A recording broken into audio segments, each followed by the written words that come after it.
അയ്യപ്പനും ഗണപതിയും ഭദ്രകാളിയും ഒക്കെ മിത്താണ് എന്ന് പ്രസംഗിച്ച് നടക്കും.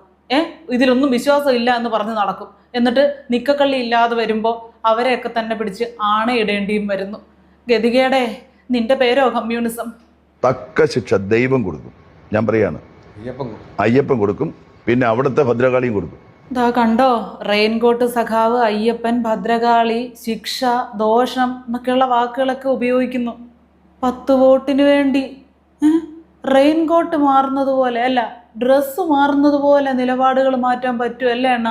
അല്ല, ഈ നിലപാട് എന്ന വാക്കിന്റെ അർത്ഥം എന്താണെന്നറിയാമോ? പെടാപ്പാടിന്റെ പര്യായമാണെന്ന്. നിങ്ങളെ പറഞ്ഞിട്ട് കാര്യമില്ല, അറിഞ്ഞുകൂടാ. സ്വന്തമായിട്ട് എന്തെങ്കിലും ഒരു അഭിപ്രായമുണ്ടോ ഒരു കാര്യത്തെ പറ്റി? ഉണ്ടോ? ഇല്ല. എവിടെ? മുല്ലൂർ അമ്പലത്തിൽ ഭദ്രകാളിക്ക് എന്തെങ്കിലും ശക്തി ഉണ്ടെങ്കിൽ കൃത്യമായിട്ട് കിട്ടിയിരിക്കും. ഒരു വാളും കൂടെ കൈ കൊടുത്തിരുന്നെങ്കിൽ ഉറഞ്ഞു തുള്ളിയേനെ. കൃത്യമായിട്ട് കിട്ടിയിരിക്കും. ഭദ്രകാളിയെ വെച്ചാ കളിച്ചത്.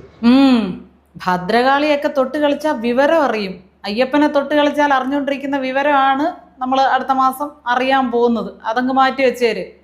കൊള്ളയടിക്കാവുന്ന മാക്സിമം അമ്പലത്തിൽ കയറി കൊള്ളയടിച്ചിട്ട് അതിന് കൂട്ട് നിൽക്കുകയും ചെയ്ത് എന്നിട്ട് അത് മൂടി വെക്കുകയും ചെയ്ത് അവസാനം നിക്കക്കളി ഇല്ലാതെ വന്നപ്പോൾ അവരെയൊക്കെ പിടിച്ച് ആണയിടാനും ഇറങ്ങി. ഇതെല്ലാം കാണേണ്ടി വരുന്ന ഞങ്ങളുടെയും ഗതികേട്. അത് പറഞ്ഞാൽ മതി. ദേവീദേവന്മാരെ എല്ലാം തൊട്ട് കളിച്ച് പണി വാങ്ങിച്ചിട്ട് നാട്ടുകാരെ പഠിപ്പിക്കാൻ നടക്കുന്നു.